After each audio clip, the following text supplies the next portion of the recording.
ఇంకో పక్కన అధ్యక్ష ఈరోజు రైల్వేస్ ఒకసారి మనం చూస్తే మన దగ్గర ట్రాక్ లెంగ్త్ వచ్చి 9,454 కిలోమీటర్లు ఉంది.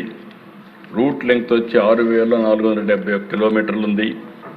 ఈరోజు గవర్నమెంట్ ఆఫ్ ఇండియా కూడా ఇప్పుడుండే లైన్స్ అన్నీ కూడా 2 లేన్ ఉంది, దీన్ని 4 లేన్ చేస్తామని ముందుకు వచ్చారు. అది కానీ 4 లేన్ అయితే ఇప్పుడుండే రోడ్స్ అనేది ఈ రైల్వే గేజెస్ అన్నీ కూడా కన్వర్ట్ అవుతాయి. దానివల్ల చాలా బెనిఫిట్ వస్తుంది. దానివల్ల ట్రైన్స్ కానీ గూడ్స్ కానీ ఎక్కువ ట్రాన్స్పోర్టేషన్ కూడా మనకు జరిగే పరిస్థితి వస్తుంది.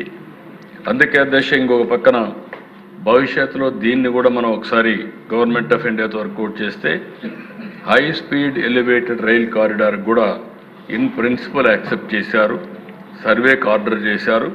హైదరాబాద్ బెంగళూరు కారిడార్ 592 కిలోమీటర్లు, హైదరాబాద్ చెన్నై కారిడార్ 744 కిలోమీటర్లు మనం దీన్ని కూడా యాక్సెప్ట్ చేశాం. ఇది జియో టెక్నికల్ ఇన్వెస్టిగేషన్ జరుగుతున్నాయి. DGPS, lidar, traffic survey initiated by దీన్ని ఆంధ్రప్రదేశ్లో వర్క్ స్టార్ట్ చేశారు. ఇది వస్తే ఏదైతే మనం అనుకుంటున్నామో బుల్లెట్ ట్రైన్ మనకి ఇక్కడి నుంచి చెన్నైకి కానీ, హైదరాబాద్కి కానీ, బెంగళూరు కానీ, హైదరాబాద్ చెన్నైకి వస్తుంది.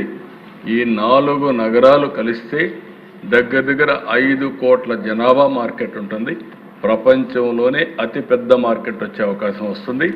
ఎక్కడికి పోవాలన్నా 1 అవర్ 1.5 అవర్లో మనం ఫ్లైట్తో సమానంగా బుల్లెట్ ట్రైన్లో వెళ్ళే పరిస్థితి వస్తుంది.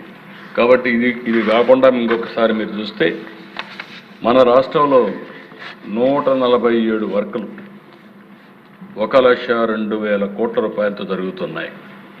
శాంక్షన్ అయినట్టు కానీ ఆన్ గోయింగ్ కానీ ఇవన్నీ ఉన్నాయి. ఈ ప్రాజెక్ట్స్ అన్నీ కరెక్ట్గా చేసుకోగలిగితే లాజిస్టిక్స్లో మనం ముందుకు పోతాం. ఎప్పటి నుంచో పెండింగ్ ఉన్న అన్ని రైల్వే ప్రాజెక్ట్స్ అన్నీ పూర్తి చేయడానికి కూడా ప్రయత్నం చేస్తున్నాం.